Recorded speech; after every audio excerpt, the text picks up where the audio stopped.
Forget perks, forget the meta. The real fight in Dead by Daylight isn't happening on your screen, it's happening in your head. It's that hot flash of anger when a survivor teabags you at the exit gate, or when a killer face camps you on your very first hook. It feels personal, doesn't it? As if their goal wasn't just to win, but to make you miserable. Today, we're exploring why it feels that way and exposing the psychological civil war that has been tearing this community apart from the very beginning. Now, before we dive in, I want to be clear that these are just my opinions and observations. I'd love to hear yours in the comments if you agree or disagree. I've seen this divide firsthand as a new YouTuber. If I make a video that doesn't explicitly favor one side, my comments will inevitably be filled with people claiming I'm blatantly killer or survivor sided, normally both at the same time, somehow. It's the perfect example of the us versus them mentality that we're talking about today. Dead by Daylight is, at its core, an asymmetrical horror game. 4 survivors, 1 killer. That imbalance goes so much deeper than just the numbers. Because the roles are so fundamentally different, most players naturally tend to lean to one side, even if they say they don't.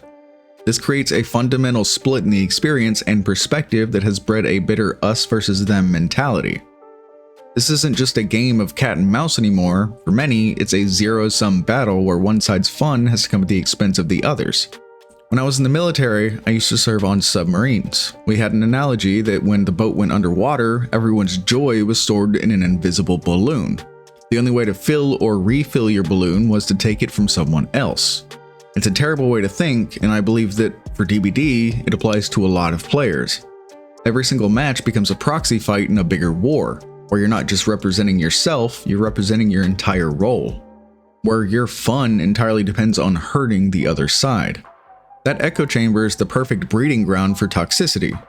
What you see as a desperate last-ditch play, your opponent sees as a deliberately cruel strategy. A lot of times, one side will bring the negative experiences of a previous match into their next one, making an effort to be toxic to the other side as payback for a completely different game. Since the game gives you almost no way to communicate, these misunderstandings just boil over. They turn into assumptions and rage in the in-game chat.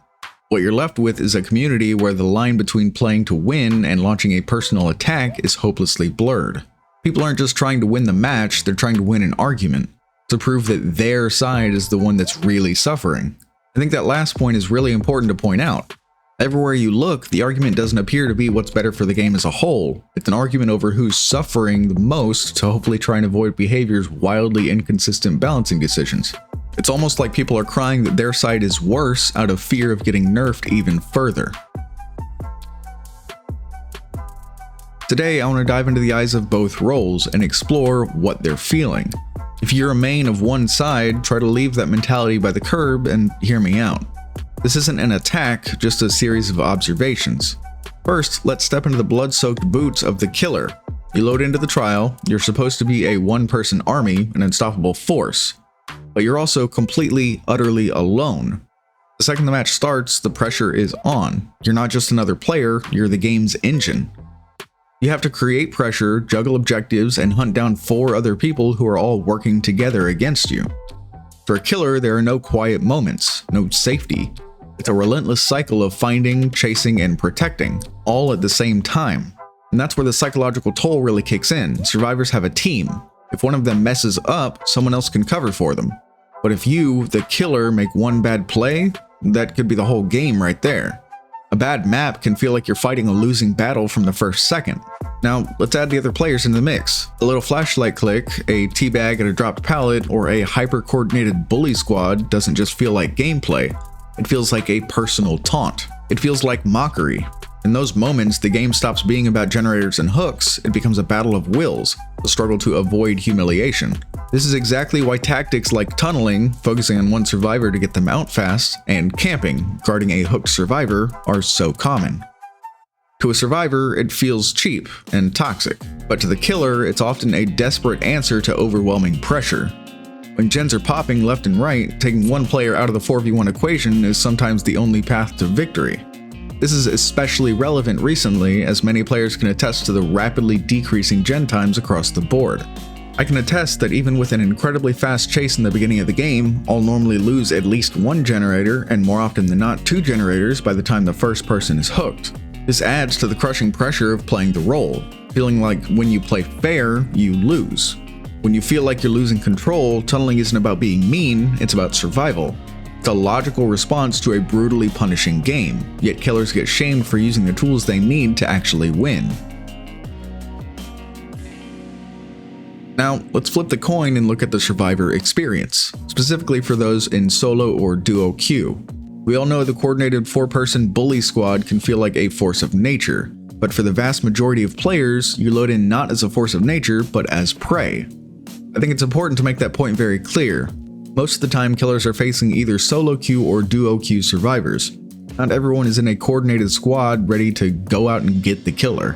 Your default state is vulnerability. While killers are wrestling with pressure, survivors are dealing with the stress of fear and powerlessness. Well, more so powerlessness. DBD kinda loses its fear factor after the first dozen hours or so. But that heart-pounding feeling when the terror radius swells while you're on a gen is a huge part of the game. But so is the feeling of being completely and utterly helpless. That's the point, after all. There are a few things in gaming as frustrating as getting caught, hooked, and left for dead. Not only did you fail, but now you're a liability to your team. As you hang there, you can do nothing but watch. You watch the killer stand right in front of you, making sure no one can save you.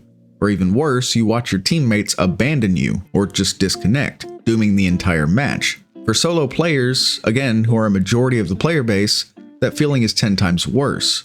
You are completely at the mercy of 3 strangers and 1 opponent with no real way to coordinate. You have to hope that the people you're queued up with actually help you. From that perspective, the sweaty killer who tunnels you out of the game at 5 gens isn't just playing to win. It feels like they're actively trying to ruin your game. When you're on the receiving end, it doesn't feel strategic, it feels personal. It feels like punishment for being found first. This is why survivors have created their own unwritten rulebook for how a killer should play. They expect the killer to share the hooks, not camp, to give everyone a fair chance.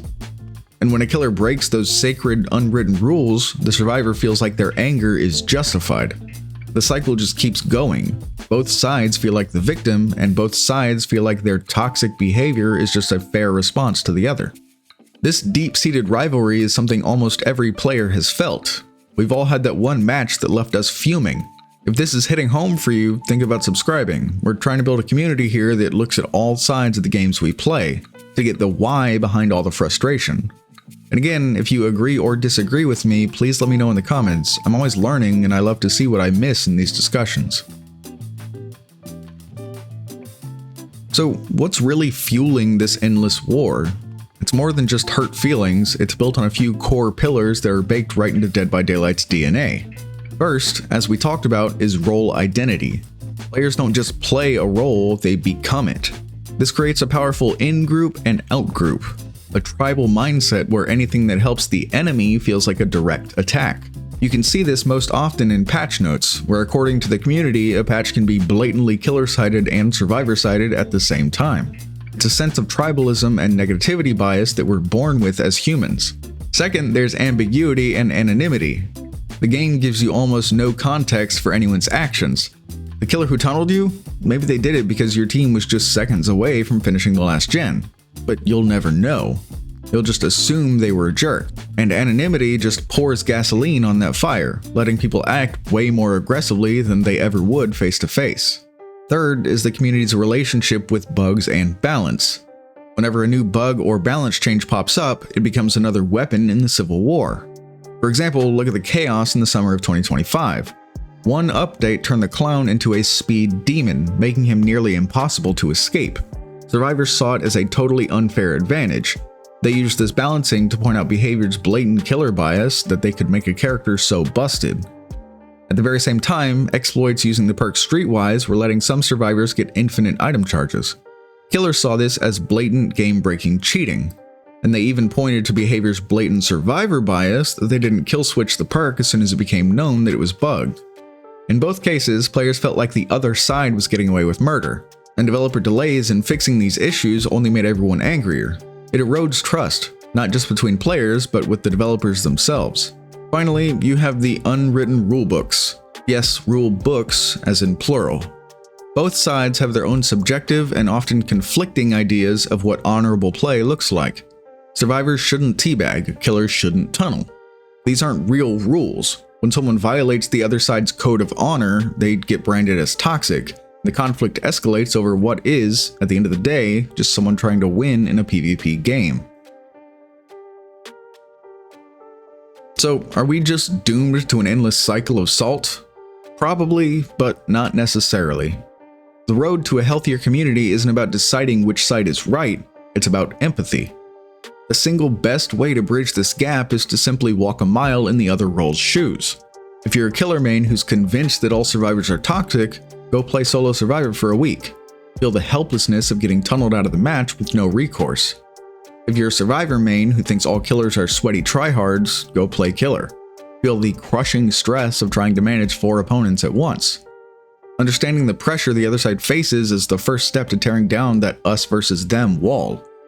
And it's important to note, as I'm sure many people would let me know in the comments otherwise, if you don't play this role frequently, you're likely not getting the full experience of it. Most mains will have a much higher skill-based matchmaking rating, making all the matches they play way more sweaty and frustrating. It's important to keep this in mind when trying the opposite side. On the developer side, fast and clear communication about game-breaking bugs is critical. Recent roadmaps and quicker responses show a move in the right direction, even if behavior stumbles now and again, and again, and again. But the community has a job to do too. We have to collectively shift away from a culture that calls winning strategies toxic. Tunneling is frustrating, but it isn't a moral failing. Using a strong meta perk isn't cheating. We have to learn to separate the player from the play style. The Civil War in Dead by Daylight was never really between killers and survivors, it's a war between perspectives, fueled by a game that is precision engineered to create intense, personal, and often deeply frustrating emotions. It's a battle fought in the in-game chat, on Reddit, and in our own minds long after the trial is over. The friction comes from both sides feeling completely misunderstood and disrespected by the other. Ultimately, winning or losing one match means nothing. What really matters is our ability to remember that on the other side of that screen is another person just like you, trying to find some fun in a messy, stressful, and chaotic game. Bridging that empathy gap is the only way to truly win the psychological war that's trying to tear this community apart. So I'll leave you with this question: what's one moment in the game where you truly, finally understood the frustration of the person on the other side? Share your story in the comments below. Again, I welcome any feedback, but I'd really like to hear about a time that your eyes were open to the other side's struggles, even if just a little bit. Thank you, and I'll see you in the fog. Second, there's ambiguity and anonymity.